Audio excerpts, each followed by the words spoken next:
the Supreme Lord is telling Durvāsā Muni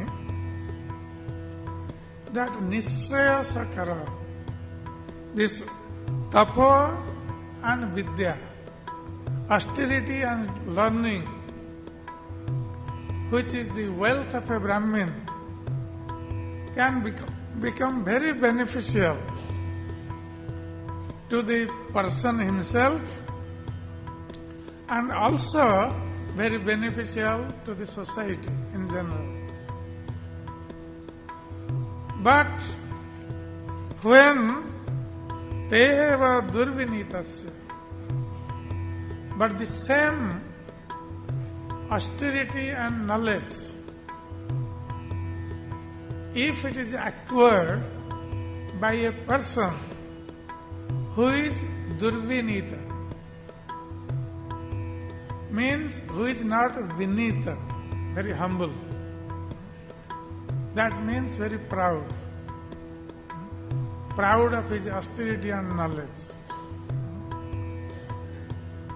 Generally, this thing brings pride in one's heart. When someone is very austere or very knowledgeable, that can also bring pride in his heart. So, the Supreme Lord is telling that durvinītasya, that means when a person is very proud of his knowledge and austerity, then these two things, which is just like ornaments of a Brahmin, which actually glorifies a Brahmin because of his knowledge and austerity, a Brahmin is glorified. But the same knowledge and same austerity, if it is acquired by a person who is very proud of his position, of having austerity and knowledge, then that can become very dangerous. Not only for that person himself, even that can be also dangerous for the society itself.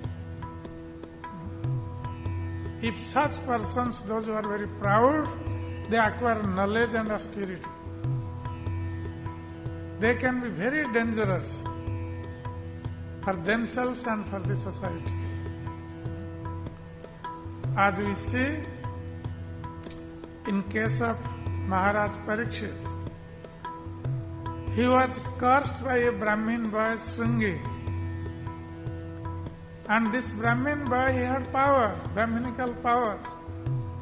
In those days, Brahmins, they had Brahminical power because they were performing austerity, they had knowledge, and they were controlling their senses, and they were worshipping the Supreme Lord, so they had power and they were speaking truth. The Brahmins are supposed to speak truth. They would never lie.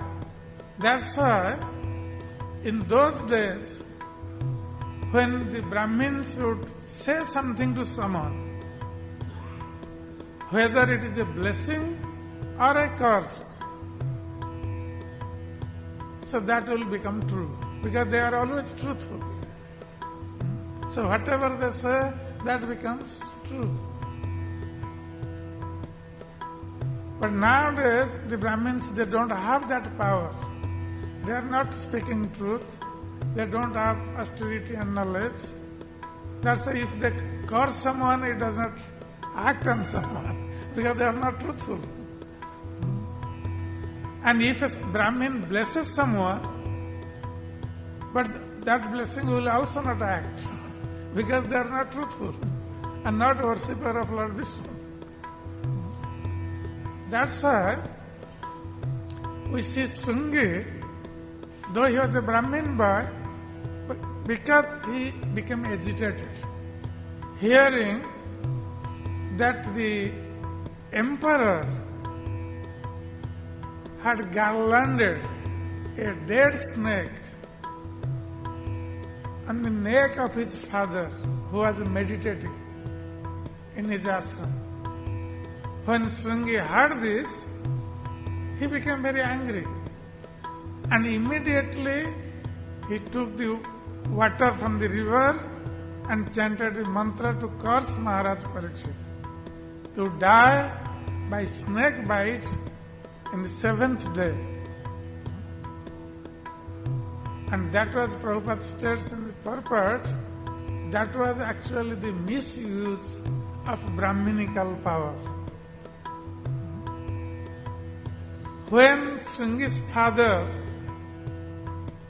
heard that the emperor had garlanded with a dead snake, he himself was not angry.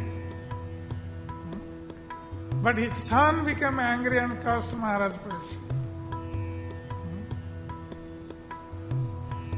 So Samyaka Muni was very sorry for his son that he cursed Maharaj Parikshit. Because when the emperor is cursed,